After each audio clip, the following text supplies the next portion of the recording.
Welcome to Storytime with Dad. Today, we will be reading John Henry. The night John Henry was born, the moon was red and the sky was black. The wind howled and the rain poured. Lightning flashed and thunder rolled. Panthers growled and owls hooted, and the Mississippi River ran 1,000 miles upstream. Right on the stroke of midnight, John Henry was born with a hammer in his hand.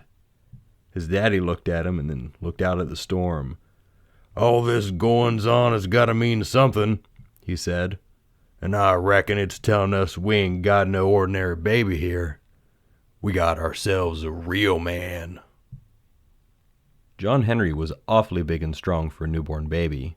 He grew fast, getting bigger and stronger every day.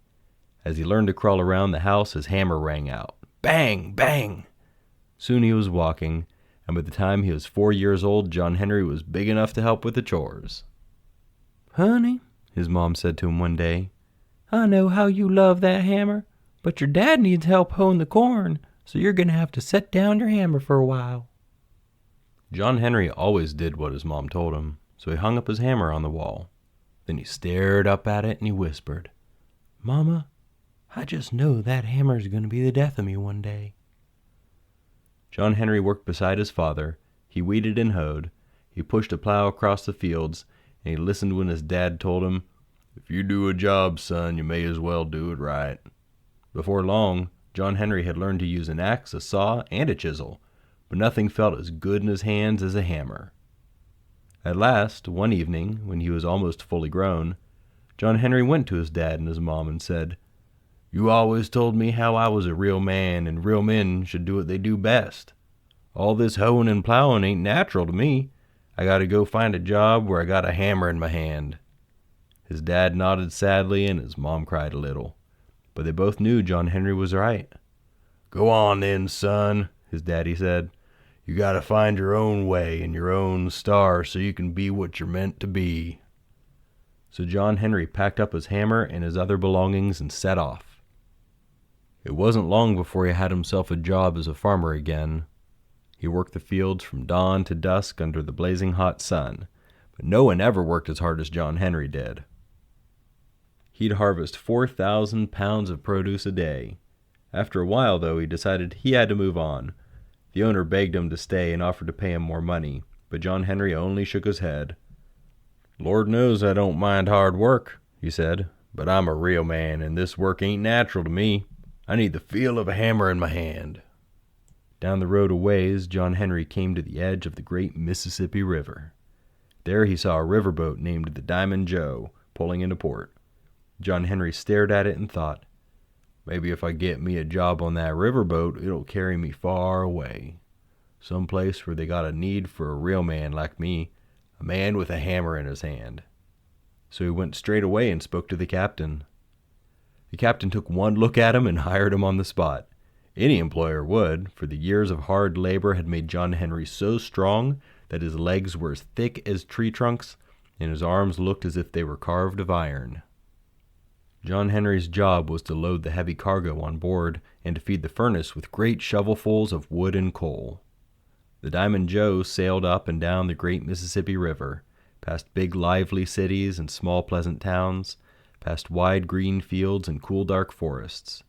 There were always new places to see, but none of them seemed to have a need for a man like John Henry. One summer night, John Henry stood on deck and stared up at the sky. He remembered what his daddy had told him when they said goodbye, and he shook his head. "I ain't found it yet," he whispered. "I ain't found the road and the star for me." He looked up at the sky and wondered which of all the stars was his. Suddenly, the Diamond Joe gave a great lurch as the bottom of the boat scraped the riverbed and came to a sudden stop. "We've run aground!" the first mate shouted. "She's sinking fast!" the captain hollered. "If we don't get her off this sandbar, we're gonna capsize." "Captain," John Henry called, "maybe I can push the bow out of the mud." Then, before anyone on board could blink, he jumped off the boat into the muddy water. The mud came all the way up to his chest, but that didn't trouble John Henry. He just heaved and pushed as the captain shouted, "Full steam ahead!" Slowly, the big riverboat began to move forward. "Dear God Almighty," the pilot cried. "John Henry's pushing us out of the mud." Then John Henry gave one last mighty heave, setting the Diamond Joe afloat again. When John Henry climbed back aboard, the crew gathered all around him, cheering and clapping him on the back. Soon, the Diamond Joe pulled into port for repairs, and John Henry decided to wander around town until the boat was ready. He found himself on a high bluff, and looking down, he saw a group of men laying a new railroad track. Some men took turns hammering big steel rods into the rock to break it up and make a level bed for the ties. Other men carried heavy steel rails and placed them across the wooden ties. Then others took huge steel hammers and pounded steel spikes into the ties. Sparks flew as steel struck steel, and the hammer strokes echoed through the air. The noise of those hammers sounded like church bells to John Henry. "This is it," he cried. "That's the work I was born to do. Work fit for a real man with a hammer in his hand." He raced down the bluff and asked the track foreman to give him a job. "You ever done any steel driving before?" the foreman asked, looking John Henry up and down. John Henry drew himself up. "I was born with a hammer in my hand," he replied proudly. "This work's as natural to me as breathing is." Before the foreman could say no, John Henry reached down and took up a 12-pound hammer. Then he joined two men who were driving steel rods into the rock. The first man struck the rod with a clang. The second one followed. John Henry raised his hammer high. It seemed like he'd been holding his breath all his life waiting for this moment. Then he brought his hammer down with a mighty blow right on the head of that steel rod. With just one blow, John Henry sank that rod all the way down into the rock. The track foreman's mouth fell open. The men standing around swore. The sound of John Henry's mighty hammer stroke echoed through the mountains. "You're hired, friend," the foreman shouted. "I ain't never seen a man who could drive steel like you can." So John Henry became a steel-drivin' man. Soon, everybody up and down the railroad had heard about John Henry, for he was the best steel-drivin' man there ever was. Finally, he had found the work he was made for. Before long, John Henry found himself a wife, too. She was a slender, sweet-faced woman named Polly Ann, and he truly loved her. "I found my road and I found my star," he told himself, "and it don't seem like there's a thing left to wish for." Yet he still caught himself dreaming of doing something more, something extraordinary, though what that might be he couldn't say. One day, the head of the C&O Railroad sent one of his men to offer John Henry a new job. He had heard all about John Henry and his hammer. The C&O was building a railroad track through the Big Bend Mountain in West Virginia. It would be the longest railroad tunnel ever made, and they wanted John Henry to do their steel driving. When John Henry saw the Big Bend Mountain, he could hardly believe his eyes. It was the biggest mountain he'd ever seen. He knew that work would be difficult, but that didn't bother him. All he wanted was the hammer all day long and be the best steel-driving man in the world. So he took the job. The head of the company was glad. He knew the work would be hard and dangerous, but if John Henry led the way, the other men would follow. Soon, work on the Big Bend Tunnel began. First, John Henry and his men drilled deep holes into the mountainside. Then other men, called the Powder Boys, stuffed the holes with dynamite and blew out the rock. So the Big Bend Tunnel slowly began to take shape. Deeper and deeper into the dark mountain the crew tunneled, but none of the men felt afraid, for they could always hear the sound of John Henry's hammer up ahead of them. It sounded like the beating of a strong, steady heart. "Time to blast her out again," the crew boss said one day. The Powder Boys laid in the dynamite and lit the fuse. But as the fuse began burning down, the walls of the tunnel began to rumble and shake. "It's a cave-in!" the men shrieked. John Henry and his crew scrambled for cover, but there was nowhere to go. They were trapped. Meanwhile, the fuse was still burning closer and closer to the dynamite. "Hold on, I'll pull her out," John Henry hollered, and he raced to the fuse. He had almost reached it when he tripped and fell. There was no time to get up again. Whop! John Henry threw his mighty hammer. It landed right on the burning fuse a split hair before it reached the dynamite. The flame sizzled out, and the men cautiously rose to their feet a bit shaken. They'd been saved by John Henry and his hammer. "Ain't nothing John Henry can't do," his men boasted, and a few days later John Henry proved it again. That day, the crew was hard at work when they heard a strange noise. "What's that, boss?" asked John Henry's friend, Little Bill. "I don't rightly know myself," replied John Henry. Just then, a big steel contraption came rumbling down the tunnel behind them, belching smoke and flames. "This here's a steam drill," the man from the railroad office told the foreman, "and it can do more work than any 16 men combined." "I don't know about that," the foreman answered. "I got John Henry here, and he's mighty good." "That's the truth, all right," put in Little Bill, speaking up for his friend. "Ain't no machine in the world that can beat John Henry when his hammer's going strong." All the men cried, "John Henry can beat that thing." Then John Henry looked at the machine and said, "Yes, sir, I reckon I could."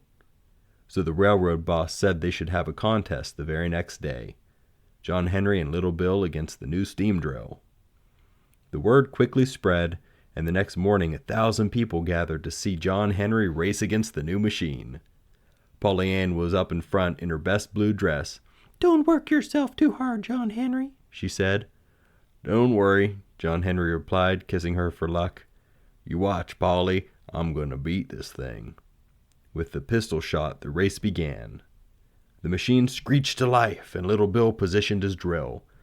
Then John Henry swung his mighty hammer, and as his hammer struck Bill's drill, the air all around sang. Rattling and shaking, the machine blundered through the mountainside, and John Henry replied with stroke after mighty stroke. But it was no good. Through the sparks and smoke, Little Bill could see the steam drill was pulling ahead. The race went on hour after hour, and John Henry kept going as fast as ever, but the machine kept going too. Sweat poured down John Henry's face, and the handle of his hammer and Little Bill's drill grew red hot.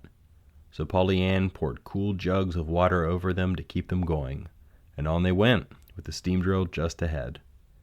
The sun began to sink in the sky, and in the dark tunnel, John Henry turned to Little Bill and sang out, "The man ain't nothing but a man, and before I let this machine beat me, I'll die with a hammer in my hand.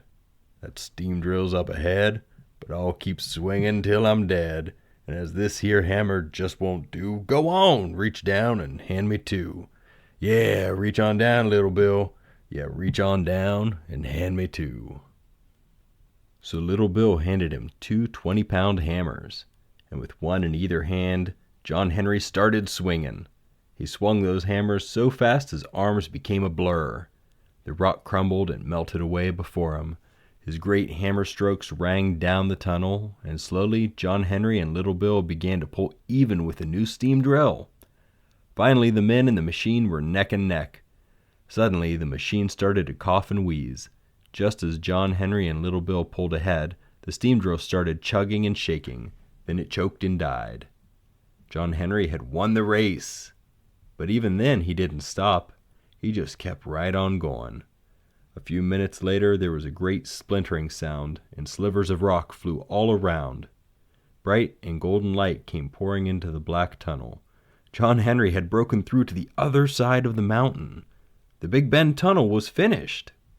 John Henry stood there for a moment, staring at the last rays of the setting sun. Then, as the crowd started cheering wildly, he turned and waved at his friends. Polly Ann rushed towards him. But before she could hug him, John Henry stumbled and fell to his knees. "Get him a doctor," the track foreman shouted, but John Henry shook his head. Then he looked up at his Polly Ann. "I said that hammer was gonna be the death of me one day," he whispered. "Just make sure they write on my grave that I was a steel-drivin man." And taking his Polly Ann's hand, John Henry breathed his last. The task had been too much for even his great heart, and so it was that John Henry passed away, still holding a hammer in his hand. Polly Ann had him buried right there at the mouth of the Big Bend tunnel, and on his tombstone she had written just what he'd asked. "Here lies a steel-drivin' man." Although John Henry is gone, you can still hear him and his hammer singing all across the land. Whenever you hear a train rolling across the wide countryside or howling through a dark tunnel, listen. Whenever you hear train wheels squealing against those big steel rails or a train whistle blowing at the midnight moon, listen, and you will hear the song of John Henry. The end. John Henry was an American folk hero, and his story is legendary. Whether or not he actually existed is up for debate, but the story is entertaining and quite fun. It really challenges us to think about ourselves in light of John Henry's situation. I can relate to his desire to find work that resonates within him, finding something that he was made to do. I think we all look for this in our own lives. John Henry did not find what he was looking for right away. It was a lifelong search with many attempts at finding fulfillment before he eventually stumbled upon the railroad. Throughout his journey, John Henry was a good man. He saved the lives of many people and risked his own in the process. That's my biggest takeaway from this story. It's okay not to know what we want to be when we grow up. We're each going to try and find our own path in life. The thing that matters is that we never stop caring for other people as we seek out our own future. It would be a shame to find our calling in life only to look back and realize that we hurt other people in the process. So please don't forget what really matters, our relationships with other people. Work will come and go, and we may eventually find fulfillment in our work, but what lasts the longest are the relationships that we make along the way. If you enjoy these stories, please send me some feedback and give Storytime with Dad a positive rating. Also, if there's a story you want me to read, send me an email at hello@storytimewithdad.com or tweet me at dadstorytime. Thanks for listening. We'll see you next time.